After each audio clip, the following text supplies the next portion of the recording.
Recent ఇయర్స్లో one of the booming technology and buzz వర్డ్గా artificial intelligence అయితే వినిపిస్తుంది కదా. Lots and lots of job opportunities and research work అయితే ఈ యొక్క పర్టికులర్ టెక్నాలజీ పైన క్రియేట్ అవుతున్నాయి. అండ్ మనం స్టాటిస్టిక్స్ సైడ్ చూస్తే according to Forbes advisor statistics, ఇండియాలో by 2028 AI market is expected to grow by $3,000 million అని అయితే అంటున్నారు. సో నాకు తెలిసినంత వరకు ఏఐ అనేది చాలా డొమైన్స్లో అయితే ఇంటిగ్రేట్ చేయడం అయితే ఆల్రెడీ జరిగింది. రైట్ ఫ్రమ్ ఏఐ వేరబుల్స్ కానీ, ఏఐ చిప్ మార్కెట్ కానీ, మెడికల్ రోబోట్స్ కానీ, అండ్ ఇంట్రెస్టింగ్గా 1 in 10 వెహికల్స్ ఏదైతే మ్యానుఫ్యాక్చర్ చేస్తున్నారో అవి సెల్ఫ్ డ్రైవింగ్ కార్స్ అని అయితే అంటున్నారు. సో ఈ స్టాటిస్టిక్స్ బట్టి మొత్తం మనం చూస్తే ఏఐకి డెఫినెట్గా డిమాండ్ ఉందని అయితే తెలుస్తుంది కదా.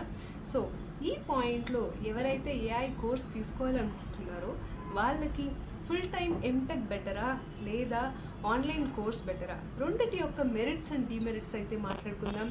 Hello everyone, welcome to my YouTube channel. నేను Madhumita. So first point, prerequisites. AI course చేయాలి అంటే మీకు ముందుగానే ఏవైనా స్కిల్స్ తెలిసి ఉండాలా. ఫుల్ టైం ఎంటెక్ చేయాలంటే మాత్రం ఖచ్చితంగా తెలిసి ఉండాలి అండి. Basic skills like Python, SQL, linear algebra, statistics and data structures, వీటిలో ప్రో లెవెల్కి అవసరం లేదు, కానీ ఒక బేసిక్ లెవెల్ అండర్స్టాండింగ్ అయితే ఈ సబ్జెక్ట్స్ పైన అయితే ఉండాలి. ఎందుకంటే ఎంటెక్లో ఈ పర్టికులర్ స్కిల్ సెట్ పైన అయితే మీకు ట్రైనింగ్ ఇవ్వరు. అండ్ అక్కడ మీరు ప్రాజెక్ట్స్ ఏమైనా చేసేటప్పుడు మీకు డెఫినెట్లీ కష్టం అవుతుంది. సో ఎంటెక్ తీసుకునే వాళ్ళు ఈ కోర్సెస్ పైన ఆల్రెడీ ట్రైన్ అయ్యి కొద్దిగా బేసిక్ లెవెల్ వరకు దెన్ ఎంటెక్ తీసుకోండి. ఇంకా కమింగ్ టు ఆన్లైన్ కోర్సెస్ అంటే, ఆన్లైన్లో you have that flexibility to choose advance and beginner level. మీకు అసలు ఏమీ తెలియకపోయినా ఫ్రమ్ ద స్క్రాచ్ నుంచి అయితే కోర్సెస్ అయితే అవైలబుల్గా ఉంటాయి. సో ఓవరాల్గా ఎంటెక్ అయితే డెఫినెట్లీ కొన్ని ప్రీ రిక్విజైట్స్ ఉన్నాయి, ఆన్లైన్ కోర్సెస్కి అయితే అవసరం లేదు. Second point, fees. MTech course అయితే గవర్నమెంట్ యూనివర్సిటీస్లో అండ్ మనకి స్కాలర్షిప్స్ కనుక ఎలిజిబుల్ అయితే fee shouldn't be a big challenge అండి. అలా కాకుండా టాప్ ప్రైవేట్ యూనివర్సిటీస్లో మనం ఎంటెక్ చేయాలి అనుకుంటే మీకు రఫ్గా on and average 5 to 6 lakhs అయితే అవుతుంది.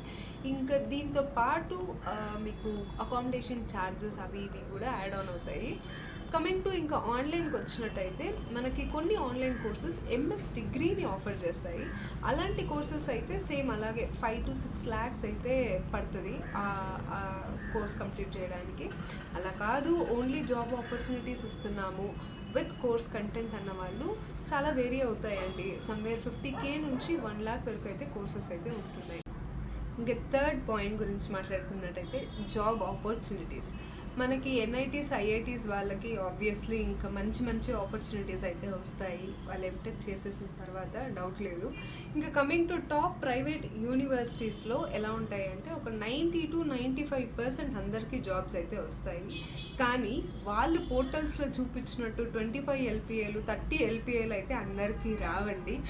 సో వాళ్ళ హోల్ ఎయిమ్ ఎలా ఉంటుందంటే మ్యాక్సిమం స్టూడెంట్స్కి జాబ్స్ తీపియాలి అనే ఉంటారు, కానీ ఆ జాబ్స్ క్వాలిటీ అనేది వాళ్ళు చూడరు. లైక్ ఇప్పుడు మనం ఏఐలో చేస్తుంటాము, ఏఐలోనే జాబ్ తీసుకొని వస్తారా అంటే డౌట్ లేదు. ఏఐలో చేసిన వాడు మళ్ళీ తీసుకుపోయి వెబ్ డెవలప్మెంట్లో జాబ్ చేస్తుంటాడు. డేటా సైన్స్లో చేసిన వాళ్ళు మళ్ళీ సంబంధమే లేకుండా జావా డెవలపర్గా వేసుంటారు. సో వాళ్ళ హోల్ పాయింట్ జాబ్స్ తీసుకురావాలి అని ఆలోచిస్తారే తప్పితే అవి స్పెసిఫిక్ రోల్స్కి జాబ్స్ తీసుకొని వస్తారా విత్ గుడ్ ప్యాకేజెసా అంటే డెఫినెట్లీ 100% అయితే కాదు. They might also get but not 100%. ఇంకా coming to online job opportunities తీసుకుంటే వీళ్ళ దగ్గర డెఫినెట్లీ రోల్ స్పెసిఫిక్ జాబ్సే వస్తాయి. మీరు ఇప్పుడు డేటా సైన్స్ కోర్స్ తీసుకుంటే ఖచ్చితంగా వాళ్ళు తీసుకొని వచ్చే ఆపర్చునిటీ డేటా సైన్స్లోనే ఉంటుంది. కానీ నాకు తెలిసినంత వరకు ఇక్కడ అలాంటి జాబ్స్లో సెలెక్ట్ అవ్వడం అనేది it all depends on individual performance. మీరు ఏఐలో బాగా స్కిల్డ్ అయ్యండి, మీరు కోర్సెస్ అన్నీ బాగా అసైన్మెంట్స్ అన్నీ ప్రాపర్గా కంప్లీట్ చేస్తే మీకు జాబ్ వచ్చే ఛాన్సెస్ ఉన్నాయి. బట్ స్కోప్ మీకు ఓన్లీ జాబ్ మాత్రమే కావాలి వితౌట్ ఎనీ రోల్ అని అంటే ఎంటెక్లో మీకు స్కోప్ ఎక్కువ ఉంది. అలా కాదు, ఏఐలో స్పెసిఫిక్గా నాకు జాబ్ రావాలి and I'm very confident that I'm too skillful for this role అని మీకు అనిపిస్తే మీకు ఆన్లైన్ కోర్సెస్లో కూడా జాబ్స్ వస్తాయి. ఫోర్త్ పాయింట్ గురించి మాట్లాడుకుంటే టైమ్ అండ్ అవైలబిలిటీ.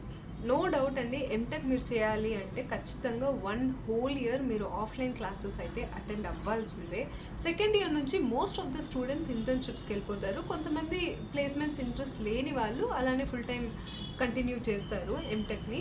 ఇక్కడ మీరు బాగా గుర్తుపెట్టుకోవాల్సిన విషయం ఏంటి అంటే, ఎవరైతే 2 years వర్క్ చేసి మళ్ళీ ఎంటెక్ చేయాలి అని ఆలోచిస్తున్న వాళ్ళు 2 years మీరు ఖచ్చితంగా దీనికి డెడికేట్ చేయాల్సి ఉంటుంది. ఎటువంటి పర్సనల్ అండ్ ఫినాన్షియల్ కమిట్మెంట్స్ లేకుండా.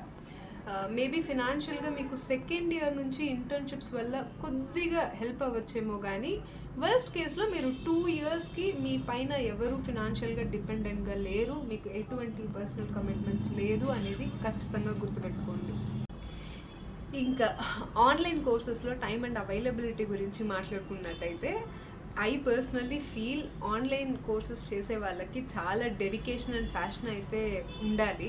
బీటెక్ చేసిన వాళ్ళు ఇమీడియట్గా ఇలాంటి కోర్సెస్ చేస్తున్నారు అంటే వాళ్ళకి పెద్ద డిఫరెన్స్ అయితే అనిపించకూడదు. కానీ ఎవరైతే వర్క్ చేస్తూ డొమైన్ స్విచ్ అవ్వాలి అని చెప్పి ప్యారలల్గా ఇలాంటి ఆన్లైన్ కోర్సెస్ చేస్తూ ఉంటారు, వాళ్ళు వర్క్ చేసేదేమో ఒక టెక్నాలజీ, ఇక్కడ క్లాసెస్ వింటుందేమో ఇంకొక టెక్నాలజీ. ఆ క్లాస్ రూమ్ ఎన్విరాన్మెంట్ అనేది మనకి డెఫినెట్లీ ఉండదు. చాలామంది స్టార్టింగ్లో చాలా మోటివేటెడ్గా స్టార్ట్ చేస్తారు. ఆ గ్రాఫ్ అనేది స్లోగా డౌన్ అవుతూ వస్తుంది ఒక పాయింట్ ఆఫ్ టైంలో.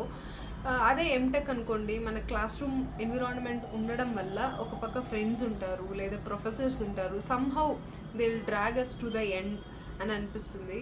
ఆన్లైన్లో అయితే it's only you who has to drag yourself. So అది మెయిన్ పాయింట్ మీరు గుర్తుపెట్టుకోవాల్సింది. ఆన్లైన్ కోర్సెస్లో 1 year కోర్స్ని 2 to 3 monthsలో కంప్లీట్ చేసిన వాళ్ళు ఉన్నారు, లేదు 2 to 3 months కోర్సెస్ని 1 year వరకు డ్రాగ్ చేసిన వాళ్ళు ఉన్నారు, మధ్యలో డ్రాప్ అయిపోయిన వాళ్ళు కూడా ఉన్నారు. So it all depends on your dedication అండి. అదైతే డెఫినెట్గా స్ట్రాంగ్గా ఫిక్స్ అయిపోండి. ఇంకా కమింగ్ టు కన్క్లూషన్, నా పర్సనల్ ఒపీనియన్ ఏంటి అంటే, మీకు జస్ట్ స్కిల్ మాత్రమే అప్డేట్ అవ్వాలి. మీకు జస్ట్ మీరు వర్క్ చేస్తున్న డొమైన్ నుంచి ఇంకో డొమైన్కి మీరు షిఫ్ట్ అవ్వాలి అనుకున్న వాళ్ళకి online will be definitely a best option. In fact చెప్పాలి అంటే మీకు కంటెంట్ మాత్రమే కావాలి, ఏఐ రిలేటెడ్ కంటెంట్ కోర్సెస్ మాత్రమే మీకు కావాలి అంటే చాలా ఫ్రీ కోర్సెస్ ఉన్నాయండి. యూట్యూబ్ వీడియోస్ కానీ బ్లాగ్స్ కానీ చాలా చాలా అవైలబిలిటీ అయితే ఉంది. కానీ something is given for free is not always valued అన్నట్టు చాలామంది దాన్ని పట్టించుకోరు. ఇంకా కోర్సెస్కి ఆన్లైన్ కోర్సెస్ సిస్టమేటిక్గా ఒక పర్సన్ మీకు అసైన్ చేసి వాళ్ళు మీరు చేస్తున్న వర్క్ అన్నిటినీ ట్రాక్ చేస్తూ మిమ్మల్ని మానిటర్ చేస్తూ గైడ్ చేస్తూ ఒకరు కావాలి అంటే then you can go for paid courses. లేదు మీకు చాలా డెడికేషన్ ఉంది, you can direct yourself అని అనుకున్న వాళ్ళు చాలా ఫ్రీ కోర్సెస్ అయితే ఉన్నాయి, ఎక్స్ప్లోర్ చేయండి. ఇంకా ఎంటెక్ గురించి మాట్లాడుకోవాలి అంటే, ఎవరికైతే రీసెర్చ్ పైన ఇంట్రెస్ట్ ఉంది, ఫర్దర్గా పిహెచ్డి చేయాలనుకున్న వాళ్ళు, లేదు ఐటీలోని రీసెర్చ్ టీంలో వర్క్ చేయాలి అని ప్యాషనేట్గా ఉన్న వాళ్ళు డెఫినెట్గా ఎంటెక్ అయితే తీసుకోండి, డౌటే లేదు. ఒక హార్డ్ రియాలిటీ చెప్పాలి అంటే, మీకు ఐటీలో డిగ్రీస్ అంత వాల్యూ ఉండవండి. వాళ్ళకి కావాల్సింది స్కిల్. వాళ్ళు ఒక ప్రాబ్లం ఇచ్చినప్పుడు ఏ ఇండివిజువల్ అయితే దాన్ని సాల్వ్ చేయగలుగుతారో అలాంటి వాళ్ళని మాత్రమే వాళ్ళు హైర్ చేసుకుంటారు. ఆ ఇండివిజువల్ ఎంటెక్ డిగ్రీ ఉన్నా సరే లేకపోయినా సరే. సో దీన్ని బట్టి మీరు డెసిషన్స్ అయితే తీసుకోండి. ఐటీలో అయితే మీరు సాఫ్ట్వేర్గా కంటిన్యూ చేయాలి అనుకుంటే మాత్రం డెఫినెట్గా మీ ఎంటెక్ డిగ్రీ అంత వాల్యుబుల్గా అయితే ఉండదు. ఏవో కొన్ని IT companies, research oriented companies ఎంటెక్ని కన్సిడర్ చేస్తాయి తప్పితే ఏ కంపెనీకైనా కావాల్సింది ఒక స్కిల్ అంతే. వాళ్ళు ఇచ్చిన ప్రాబ్లమ్కి మీరు సాల్వ్ చేయగలుగుతారా లేదా అనేది మాత్రమే. సో ఈ ఆస్పెక్ట్స్ అన్నీ కన్సిడర్ చేసి డెసిషన్ తీసుకోండి. హోప్ ఈ వీడియో మీకు డెఫినెట్గా ఏదో ఒక పాయింట్లో యూస్ఫుల్గా ఉంటుందని అనుకుంటున్నాను. Do like, share and subscribe to my YouTube channel. See you in the next video. Bye bye.